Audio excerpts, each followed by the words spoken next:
Hey guys, what's up and welcome to today's show.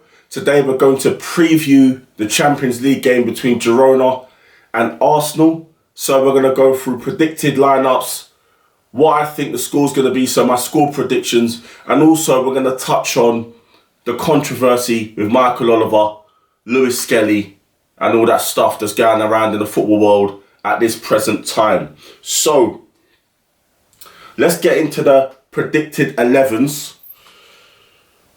It's going to be interesting to see how the manager approaches this game tomorrow. We're pretty much through. Girona, they're pretty low in the league table, so if they stand any chance of qualifying in the playoff position, they're going to need to win tomorrow, so they're going to go full strength, I'm assuming. So looking at these predicted 11s here, we'll go Girona first. They play a 4-2-3-1, so Gazzaniga, Francis, Lopez, Martinez, Durampi, Herrera, Marrero, Porto, Van der Beek, who we're going to be familiar with because he played at Manchester United and now he's nailed down a starting place in Girona. Tezgankov and Ruiz. So I think that Girona are going to go full strength, trying to win the game to give themselves any chance of getting into the playoffs for the Champions League knockout stages. According to this,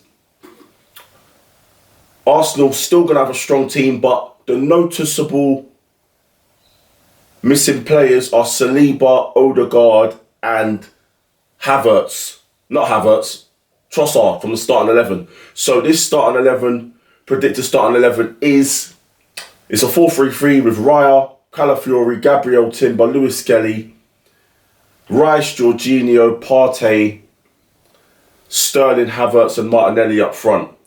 In terms of the back four, if that is going to be the back four, who's going to play right back out of Timber and Calafiori? I'm assuming Timber's going to play right back and Calafiori and Gabriel will be the centre half pairing.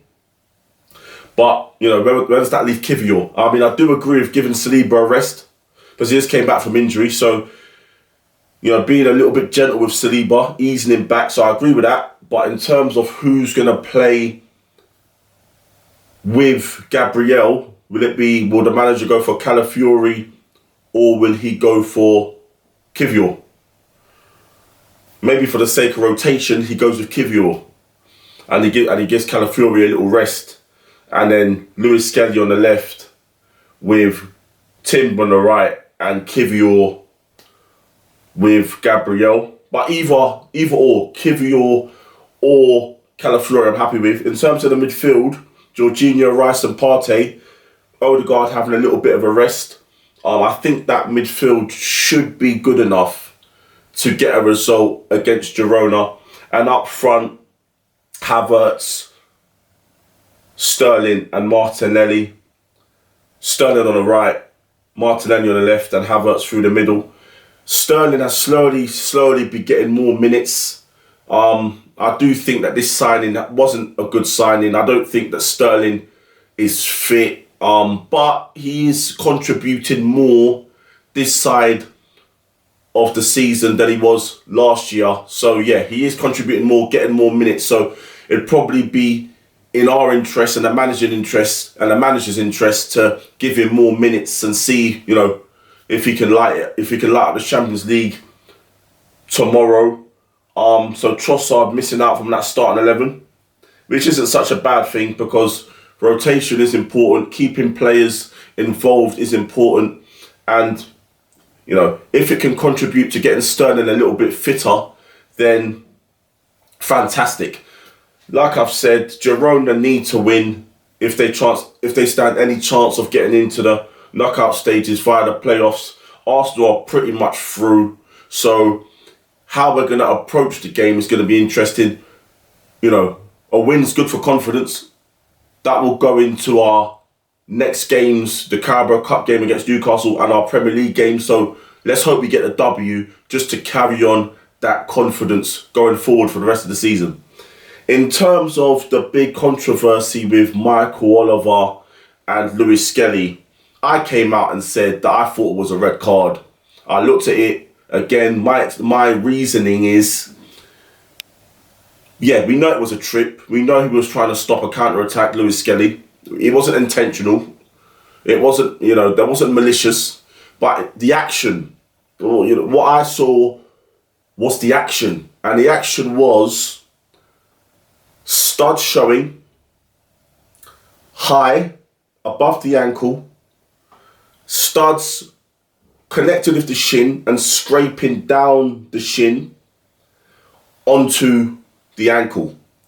Now, maybe, thankfully, no one was injured. The player wasn't injured, but if the player's studs were caught in the grass, maybe he could have got injured. If there was a little bit more force, maybe he could have got injured. Even that challenge, how it was, could have injured the player. The studs were showing, it was high, connected to the shin, it scraped down onto the ankle. Now, it could have been a yellow card, but I understand why it was a red card. But the reason, and I said it before, I'm not really a fan of Michael Oliver, but the problem is consistency. Consistency. We've seen Michael Oliver say in the past that he didn't send off Kovacic for a dangerous challenge because he didn't want to ruin the game. But there seems to be a pattern of him sending off Arsenal players. So, from my standpoint, as much as I think it was a red card, the problem is the consistency. Okay, if Lewis-Skelly was a red card, then Gomez's one should have been a straight red, even though he did get sent off. Or Kovacic's one should have been a straight red. So it's all about consistency. And I do think that these referees need to explain their decisions. They need to explain their decisions. I mean, I see some of the PGM, OL, some of the explanations, and Howard Webb, it just seems a bit nonsensical, some of their explanations or lack of explanations. But I think that referees should come out and explain why was Kovacic's one not a red card, but Lewis-Skelly's was. Because I think they were both red cards. But why didn't you give the Kovacic one and why did you give the Lewis-Skelly one? Because I think that's why fans are a little bit angry, because of the inconsistency with the VAR, with the referees. And they should explain. They should explain. Now, I don't agree with anyone being abused, players, referees, anybody for that matter being abused. And, I do not condone it whatsoever, and it's wrong. So people that are abusing Michael Oliver, calling him names, threatening him, that is just not right. We're humans, we make mistakes, we make error.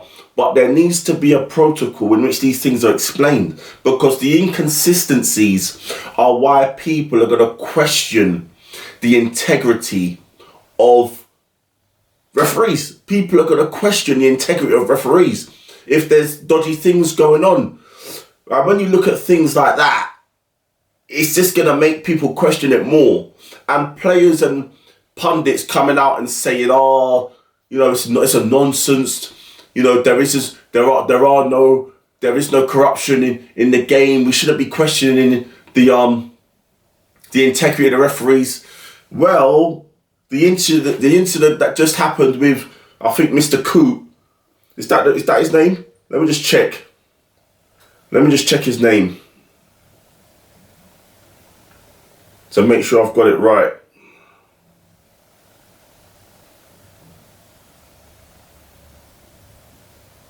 David Coop, yeah. The incident that happened with David Coop, when he came out and said those things about Klopp and Liverpool, and that cost him his refereeing position. We need to look at that and think, hold on a minute. Human beings are corruptible in any walk of life. In any walk of life. So for pundits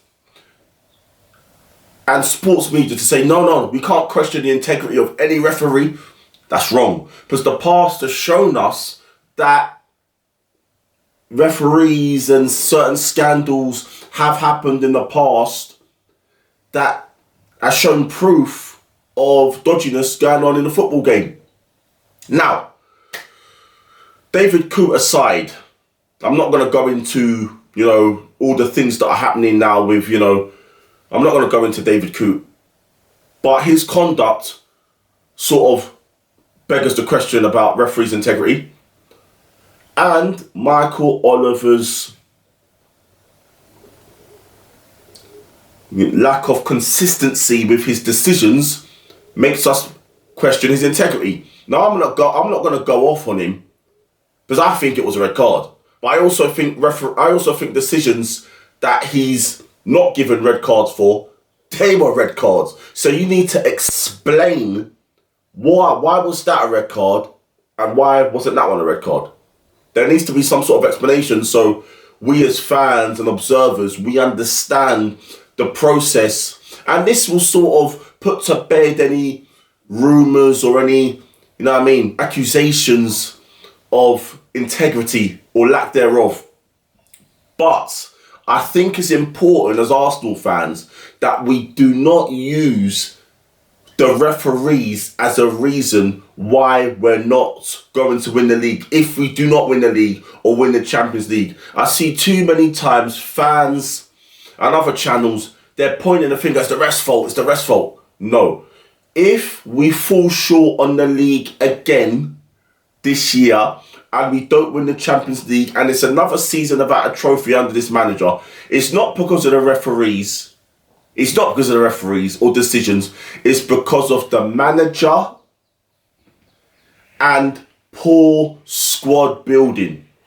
And again, it remains to be seen if Arsenal are going to be active in this transfer window. There's loads of rumours flying around, but something solid that has yet to be seen. And time is ticking. So, this is going to end today's video. Thank you so much for watching. I just want to say as well, just so you don't miss any of the videos, hit the bell icon so you have alerts for all new videos that I post. And again, all that good stuff. Like, share, subscribe, leave a comment, and I'll see you very soon for the next one. Peace.